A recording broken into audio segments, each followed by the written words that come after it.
Welcome to another biblically based look into today's news from Christian Voice New Zealand. Now here's Mike Bain. Hi there, I'm Mike Bain from Christian Voice New Zealand. 36 children make up an average classroom in a New Zealand school. Some may be smaller, but if I were to tell you that on the news tonight, there'll be a story about a classroom of children in the country who were murdered. Their bodies ripped apart in the most brutal manner, where limbs were literally torn from their bodies, there'd be widespread anger. But the truth is, you won't hear about this event, just like you didn't hear about the 36 children killed in this manner yesterday, or the day before, or any other day. 36 children each day in the year 2020 were killed in this manner because their pregnant mothers had the right to choose an abortion. Let's do some quick maths. In the year 36, nearly 37 children's futures were terminated each day. That equals 13,246. And yet we as a nation, internationally recognised as being a kind nation, remain silent. Is it because we just don't care or we don't want to know? It's not our business. Or is it because you agree that a woman has the right to choose? Well, recent changes to the abortion law means there's no transparency, as the Ministry of Health no longer needs to report abortion figures. Under the former law, the Abortion Supervisory Committee, now defunct, would publish an annual report, and Statistics New Zealand would separately publish comprehensive statistical data about abortions every year as well. The obfuscation and hiding of the truth have been a hallmark of the abortion industry right around the world for many decades now, and there's little reason to think that New Zealand could remain immune to this problem forever. It can be easy to lose focus when we don't hear about abortion and the statistics. However, we shouldn't allow that to distract us from two tragic and brutal realities. Number one, we are aborting more than an average classroom of unborn children every single day in this country. Number two, the number of unborn children killed by abortion last year increased. Now, this makes abortion the greatest killer of human beings in this country by a long shot.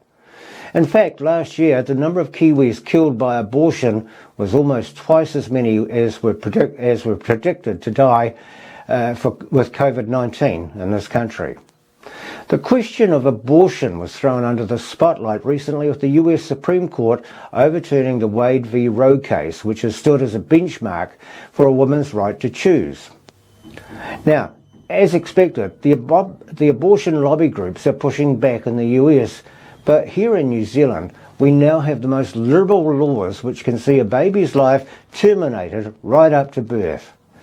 But the right to life today runs headlong into what is euphemistically called the right to choose. Now, this right does not extend to the unborn baby, of course.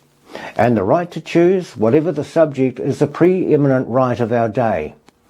I noted that many people dismiss biblical truth on LGBTQ issues, not because they identify as LGBTQ, but because they want to dismiss such truth when it pertains to sexual sins that they themselves want to commit, such as premarital sex and adultery. The same logic pertains here. A woman's right to choose to end the life of her unborn child is commensurate with the right to choose one's spouse, whatever the gender or number. The right to choose one's manner and timing of death, and a host of other personal rights. In this view, so long as your right to choose doesn't impinge on my right to choose, you're as free to make your choices as I am to make mine. Now, Christians should expect to face increasing attacks on their religious freedoms from abortion advocates, just as we do from the LGBTQ advocates. So on this and other cultural war issues, we should decide today what stance we are willing to defend tomorrow. When opposition comes, we'll need to know what we believe and why we believe it. We must be aware, though, that the lure of the right to choose in our own lives and souls. You may be as adamantly pro-life as I am, but the right to choose is nonetheless tempting for us in other areas.